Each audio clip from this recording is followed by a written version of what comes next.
नमस्कार, खबरों का पंचनामा देख रहे हैं आप। मैं हूं आपके साथ पूजा। हम लेकर आए हैं देश और दुनिया की 5 बड़ी खबरें, जिस पे चर्चा के लिए मेरे साथ स्टूडियो में मौजूद हैं कैपिटल टीवी के editor in chief doctor Manish Kumar. Doctor साहब, बहुत बहुत स्वागत है आपका। धन्यवाद। सबसे पहले नजर हेडलाइंस पर।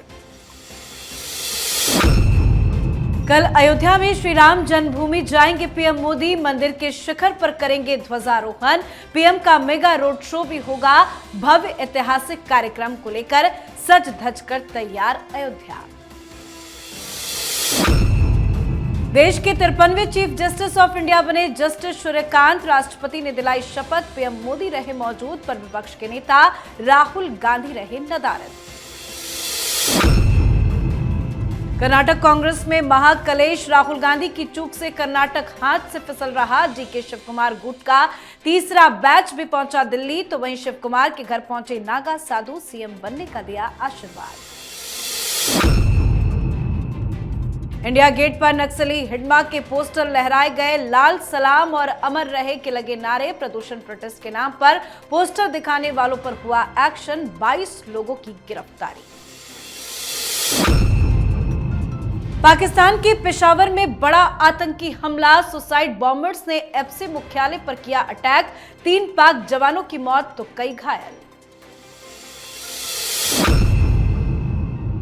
खबरों की शुरुआत में सबसे पहले बात अयोध्या राम मंदिर ध्वजारोहण की। कल का दिन इतिहास के स्वर्णिम पन्नों में दर्ज होने जा रहा है, क्योंकि कल रामलला की नगरी अयोध्या में श्री राम जन्मभूमि परिसर में होने वाला ध्वजारोहण महोत्सव अभूतपूर्व और अत्यंत भव्य होगा। कल प्रधानमंत्री नरेंद्र मोदी श्री राम जन्मभूमि मंदिर के मुख्य शिखर पर भगवा ध्वज फहराकर ध्वजारोहण समारोह का शुभारंभ करेंगे। ये ध्वज अहमदाबाद में रहने वाले ध्वज शिल्पकार भरत मेवाड़ द्वारा तैयार किया गया है। कल के कार्यक्रम के अनुसार पीएम मोदी का रामपथ पर करीब 1 किलोमीटर भव्य रोड शो भी होगा। करीब 5000 महिलाएं पारंपरिक परिधान में थाली आरती फूलमाला के साथ प्रधानमंत्री का स्वागत करेंगी। ध्वजारोहण के बाद पीएम मोदी मंदिर में विशेष पूजा अर्चन भी करेंगे। पीएम का कार्यक्रम लगभग 4 घंटे का रहने वाला है। सर, कल के दिन का तो इंतजार हर किसी को है। ये मुहूर्त और ये दिन कितना खास है कल? देखिए, कोई भी मंदिर है, उसके मुख्य शिखर के ऊपर ध्वज और खास करके सनातनी ध्वज उस पर फहराता है तो हर हिंदू का सिर जो है वो गर्व से ऊपर उठ जाता है। ये तो स्पेशल मंदिर है। आप देखिए किस तरीके से लोग जगन्नाथ मंदिर के ध्वज के बारे में बातचीत करते हैं, वैसा ही कुछ अयोध्या के इस राम जन्मभूमि मंदिर के बारे में भी बातचीत कल से शुरू हो जाएगी। इंपॉर्टेंट इसलिए है पॉलिटिकली, क्योंकि प्रधानमंत्री मोदी अजर अमर हो गए इस मंदिर को बनवा के। जिस तरीके से बीजेपी की सरकार ने 2014 के आने के बाद से लगातार इस राम मंदिर के इस वादे को पूरा किया, वो अब अपने फाइनल शेप में है। पूजा तो हो रही थी, लेकिन मुख्य शिखर बन के तैयार नहीं हुआ था उस वक्त। अब ये कल का दिन आया है। पूरी दुनिया के हिंदू, उनकी नजरें जो है वो अयोध्या के इस कार्यक्रम पे होगी। लेकिन यहां कहना यह भी जरूरी है कि आप देखिए कि किस तरीके से टीएमसी का एक बददिमाग, बदजुबान एमएलए वो ये कह रहा है बाबरी मस्जिद बनवाएंगे मुर्शिदाबाद में, वैसी जगह जहां कहीं बाबर गया नहीं। तो इसका मतलब ये है कि अभी ये मामला उस तरीके से शांत नहीं हुआ है। हिंदुओं को जागृत रहने की आवश्यकता है, क्योंकि इस तरह के कई सारे नेता बार बार इस बात को कह चुके हैं कि इनकी सरकार आएगी तो अयोध्या में इस मंदिर की जगह फिर से बाबरी मस्जिद बनाएंगे। ये दावा करने वाले लोग भी आज के जमाने में राजनीति में मौजूद है। जी, चलिए बढ़ते हैं आगे। जस्टिस सूर्यकांत ने आज भारत के 53वें चीफ जस्टिस ऑफ इंडिया के रूप में शपथ ली। आज राष्ट्रपति ने उन्हें शपथ दिलाई। यह समारोह आज राष्ट्रपति भवन में आयोजित किया गया था। शपथ समारोह में Bhutan, Kenya, Malaysia, Mauritius, Nepal और श्रीलंका के मुख्य न्यायाधीश और उनके परिवार के सदस्य भी पहुंचे। साथ ही पीएम मोदी, अमित शाह समेत तमाम बड़े नेता भी शामिल हुए। पर विपक्ष के नेता राहुल गांधी भारत के नए मुख्य न्यायाधीश के शपथ ग्रहण समारोह में अनादर पूर्वक शामिल नहीं हुए। बता दें आपको, सीजेआई पद पर जस्टिस सूर्यकांत का कार्यकाल 9 फरवरी 2027 तक रहने वाला है। सर, इस समारोह में राहुल गांधी क्यों नहीं पहुंचे? मुझे तो लग रहा था कि कहीं विदेश चले गए। कुछ चैनलों पे खबर भी आ गई कि विदेश चला गया है, लेकिन बाद में खबर आई कि भाई ओबीसी की लीडर्स के साथ वो बैठक कर रहे हैं। आप एलओपी किस बात को लेकर है? जब आप इस तरह का, ये कोई पहली बार नहीं है, बार बार कोई भी इस तरह का कार्यक्रम होता है जहां एलओपी को होना जरूरी है, वह आप होते नहीं हो, तो आदर तो आप इस्तीफा दे दो। एलओपी के पास एक केंद्रीय कैबिनेट मिनिस्टर की जो सहूलियतें होती है वो प्राप्त होती है। जब आप अपने दायित्व को पूरा नहीं कर सकते तो आपका एलओपी बने रहना कोई इंपॉर्टेंट नहीं है। आपने तिरस्कार किया जुडिशरी का भी, नए चीफ जस्टिस ऑफ इंडिया का भी, और तो और आप इस बात को क्यों भूल गए? आप ओबीसी की बैठक बुला रहे हो, आप ये भूल गए कि जिस चीफ जस्टिस ऑफ इंडिया ने आज शपथ ली, किस बैकग्राउंड से वो आ रहे हैं, किस गरीबी, किस गांव से, वहां से उन्होंने यहां तक का रास्ता उन्होंने तय किया। ये तो गर्व की बात होनी चाहिए कि हिंदुस्तान की डेमोक्रेसी का ये एक उदाहरण है कि चाहे वो राष्ट्रपति महोदया हो, चाहे चीफ जस्टिस हो, चाहे प्रधानमंत्री मोदी हो, ये सब लोग बहुत ही गरीब और बहुत ही पिछले एक गांव ग्रामीण परिवेश से उठ के इतने बड़े ओहदे पे जा पहुंच रहे हैं। इसका मतलब ये है कि आपको इन सारी चीज़ों से कोई मतलब नहीं है। आपको लगता है कि सारी चीज़ें खानदानी होनी चाहिए, सारी चीज़ें खानदानी होनी चाहिए। तो ये बहुत ही खराब हुआ है।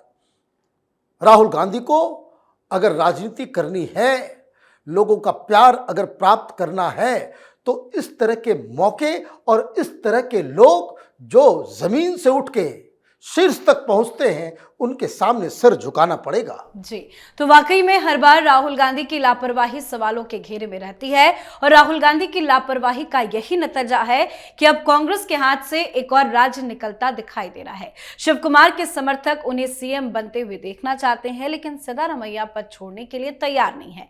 पिछले एक हफ्ते में तीसरी बार ऐसा हुआ है जब शिव कुमार गुट के विधायकों का बैच दिल्ली पहुंचा। 2 ग्रुप पहले से ही यहाँ पे मौजूद है और अब तीसरा बैच भी जुड़ गया है। तो उधर डीके शिव कुमार के घर पर कुछ नागा साधु पहुंचे और इस दौरान इन साधुओं ने डीके शिव कुमार को सीएम बनने का आशीर्वाद भी दे दिया। और तो और अब तो तीसरा गुट भी बनता दिखाई दे रहा है। राज्य के गृह मंत्री जी परमेश्वर ने संकेत दिया है कि अगर कांग्रेस सरकार में बदलाव होता है तो वो भी मुख्यमंत्री पद की दौड़ में है। सर, अब तो 2 गुट था, अब लेकिन तीसरा गुट भी खड़ा हो गया है। देखिए, होगा ही जब लीडर जो है वो कंफ्यूज्ड हो। जब आप अपने वादे से मुकरने का काम करेंगे तो इस तरह की चीजें तो होगी। ये तो इनडिसिप्लिन है। भारतीय जनता पार्टी में कोई ये कह सकता है कि मैं मुख्यमंत्री बनूंगा, मैं भी दावेदार हूं, उसकी राजनीति उसी पल उसी वक्त खत्म हो जाएगी, क्योंकि वहां डिसिप्लिन है और यहां इनडिसिप्लिन है। लेकिन डीके शिव कुमार अपनी चालें बहुत आराम से और बहुत कायदे से चल रहे हैं। अब तीसरा जत्था भी आ गया। अब बताया जा रहा है कि 25 से 30 संख्या में विधायक दिल्ली में डेरा जमा करके बैठे हुए हैं। अब इसके बाद भी कुछ नहीं होगा, चौथा जत्था भी आएगा। मालूम चलेगा कि मेजॉरिटी ऑफ कांग्रेस एमएलएज वो दिल्ली में शिव कुमार की मांग करने के लिए यहां बैठे हुए हैं। तो ये कहानी बन जाएगी। और इशारा देने में डीके शिव कुमार कोई कम नहीं है। नागा साधु को बुला लिया और नागा साधु को बुला करके उनसे आशीर्वाद भी ले लिया।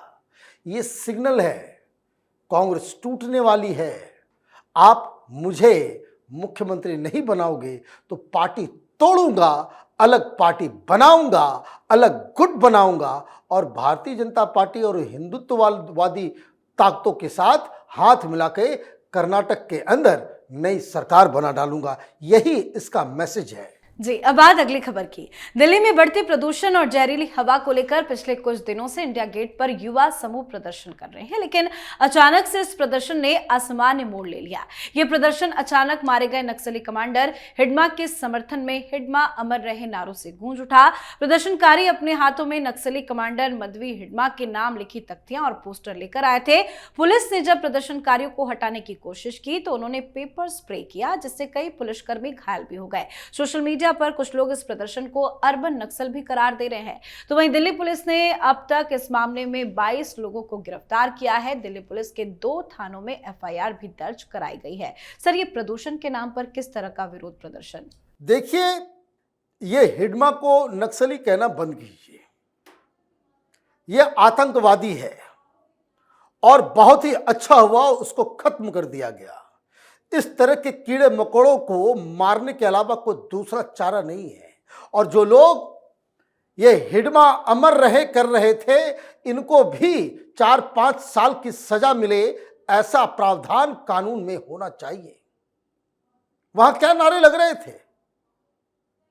ये जिस तरीके से जेएनयू में निकला था कि एक मारोगे 100 निकलेंगे, उसी तरह से एक हिडमा मारोगे 100 हिडमा निकलेंगे, एक कन्हैया मारोगे 100 कन्हैया निकलेंगे। वो कन्हैया लाल के बारे में बात कर रहे थे, वो भी एक आतंकवादी नक्सली। ये लेफ्ट टेररिस्ट हैं और ये सब तमाशा जो हो रहा है, ये सब गढ़ जेएनयू के अंदर है। उस तरह के प्रोफेसर्स, उस तरह के एनजीओज, उस तरह के पत्रकार जो इस आतंकवादी, जो लेफ्ट टेररिज्म को सपोर्ट करते हैं, उनके खिलाफ बहुत ही स्विफ्ट और फास्ट तरीके से काम करना चाहिए। और मैं आपको बता दूं, ये जो अर्बन नक्सल्स तथा कथित हैं, ये टेररिस्ट, और ये जो आईएसआई वाला जो टेररिस्ट है, ये जो डॉक्टर्स घूम रहे हैं, इन दोनों के बीच बहुत अच्छी साठगांठ है। ये जेएनयू के अंदर इस तरह के जिहादी और इस्लामिस्ट टेररिस्टों का एक नया गठजोड़ है। देखिए क्या है उमर खालिद, तो अपने आप को क्या कहता था?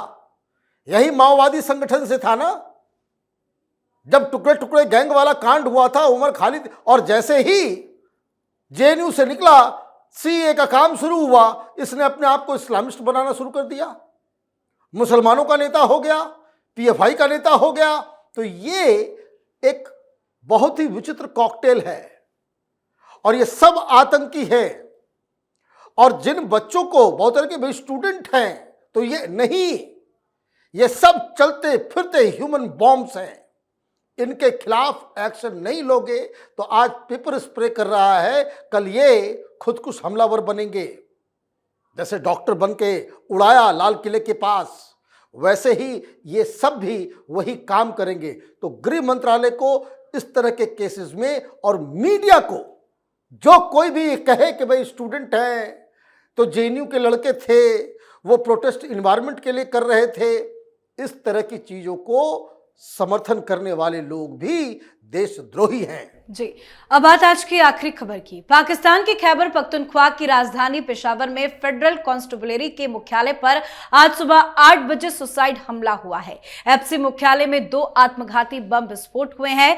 एक विस्फोट मुख्य द्वार पर और दूसरा मोटरसाइकिल स्टैंड पर हुआ। पुलिस और सुरक्षा बलों ने इलाके को तुरंत कॉर्डन ऑफ कर दिया। हमले में 3 आतंकवादी तो मारे गए हैं, साथ ही पाकिस्तानी सेना और कई आम लोगों के भी मारे जाने की खबर सामने आई है। सर, अभी पाकिस्तान की ताजा स्थिति क्या है? ताजा स्थिति यह है कि मुनीर छिपा हुआ है, बड़ा फन्ने खां बन रहे थे, फील्ड मार्शल और पता नहीं क्या क्या है, सीडीएफ बन रहे हैं, चीफ कमांडर बन रहे हैं, राष्ट्रपति के ऊपर बैठ गया है। लेकिन हकीकत क्या है कि जब से ये फील्ड मार्शल बना है, 900 लोगों की मौत हो गई है, 200 के आसपास, उससे कहीं ज़्यादा आतंकी हमले हो रहे हैं।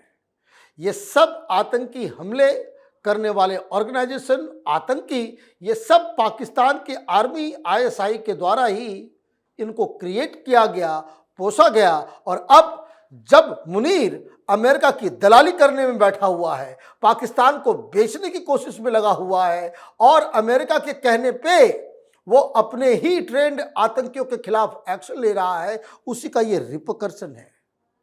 अभी आप देखते जाइए, पाकिस्तान के अंदर में ये गृह युद्ध जैसी स्थिति हो रही है। 900 लोगों का मरना मात्र 3 महीने के अंदर, वो भी आतंकवादी कांड में। ये बता रहा है कि इंटरनल सिचुएशन पाकिस्तान की बिल्कुल तबाह और बर्बाद हो चुकी है। जी, बहुत बहुत धन्यवाद सर बातचीत के लिए। धन्यवाद। तो खबरों का पंचनामा में आज के लिए फिलहाल इतना ही। देश विदेश की बाकी खबरों और उनके सटीक एनालिसिस के लिए देखते रहिए कैपिटल टीवी। हमें लाइक कीजिए, शेयर कीजिए और कैपिटल टीवी को सब्सक्राइब कीजिए। नमस्कार।